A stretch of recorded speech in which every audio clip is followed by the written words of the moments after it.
to start out with greetings. Is going to talk a little bit, and then Brian is going to pass out tobacco, and they're going to sing some songs, and he'll talk about that a little bit. So just greetings, do whatever he has to do to start our ceremony.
Most of you are too young to remember any of that kind of stuff.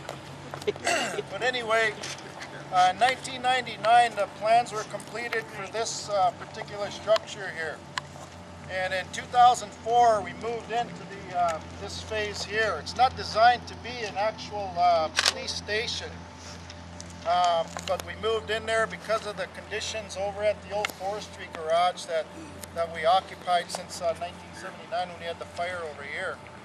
And even some of the people, the court staff, are working in the old jail that was there prior to people even utilizing the new facility that was located over here that was lost. So we've been going round and round trying to get the additional funding to complete the project. And a couple years back, we started thinking about how are we going to complete the other two phases. You've seen the photograph over here. It's going to be a beautiful building, and it won't be, it'll look more like an office building than anything when it's completed. So, but I want to thank the Tribal Council, in particular the Treasurer, Daryl Seeke, and the Self-Governance Committee. Lisa Spears is a coordinator of that program, and all of the people who work to make today possible. It's been a long, long time coming, and this particular facility, there was nearly 50 people who all had input and advised us on how to go about building something other than a place where you just lock people up. Because we all know that just locking people up does absolutely nothing. You know, they'll come back again. The whole idea is to actually help those people. We have a duty also to help our people not to come back to places like this. So there was counselors, there was spiritual people, there was people from the school, there was professional people from throughout the reservation who helped in the design. Wanda was here back then in those days. She was instrumental in putting these plans and designs together. And so it was to be more than a facility where we just jail our Indian people. We want to help them. There's a youth facility located in the back. We're currently in litigation with the BIA to secure the funding for that facility. Beautiful. It's back there. We can't use it until we get the operational expenses and the money to employ the people and put the programming in there that's going to help our young people back on the road, steer them in a direction where they don't graduate up into the institutional ladder. St. Cloud, Sandstone, Oak Park, Leavenworth, all of the places where we know a lot of our people are at right now. So that's the mission, that's the goal, and now we're going to be able to realize those plans. Fast tracking, I think optimistically we're looking at January 1 for completing this. If we don't complete it by January 1 for certain, in the spring of next year, we should be fully operational. Parking lot will come out to about where I'm standing right now, and it'll wrap around over on the other side. So we're really excited about this, and again, I'd like to thank the Tribal Council for getting behind this, and thank the court staff and the law enforcement for being patient with us. I know your conditions have been deplorable that you've been working in. Just condemned buildings and people stuffed in there. So we just ask for your patience for a little bit longer, and we'll have a nice brand new work environment facility for you that you can go to work every day, and I know it'll really help out with everything. I hope I'm not forgetting anybody. Thank you, greetings, and thank you for your patience. One time I went out to Arizona, and I said, "What's that building over there?" They said, "Oh, that's a Hogan. It was on Navajo Nation." "Yeah, I'd like to go take a look at it." And they said, "Okay, we'll set something up. We'll go out there this afternoon." I went over there. I just wanted to go check it out. I was wondering what it was. Here they went and ran off and got an elder, and then they came back. And they said, "Hey, there's this Indian guy from Red Lake wants to know about the Hogan." So I said, "Oh, that's kind of cool." Spent a few minutes go checking it out. Sat in there for 9 hours. And I was sitting there, and no one was going to the bathroom. No one was getting up and leaving. But it was really a good experience. And the elder said, "I know some of you are getting kind of uncomfortable right now, but this is the abbreviated version, and we have to do these things. If we really went into the Hogan and started the teachings, we'd still be sitting here tomorrow night at this time. It would bring us food, we'd go to the bathroom." So these little things that we do to start the ceremonies out are actually kind of brief compared to the way some of the teachings go. So thank you for the singers. I remember being out in front of the Jordan Purpich when I was just a young guy. We sang on the drum when they broke ground for that. So it's kind of nice to see this happening here today. And all of the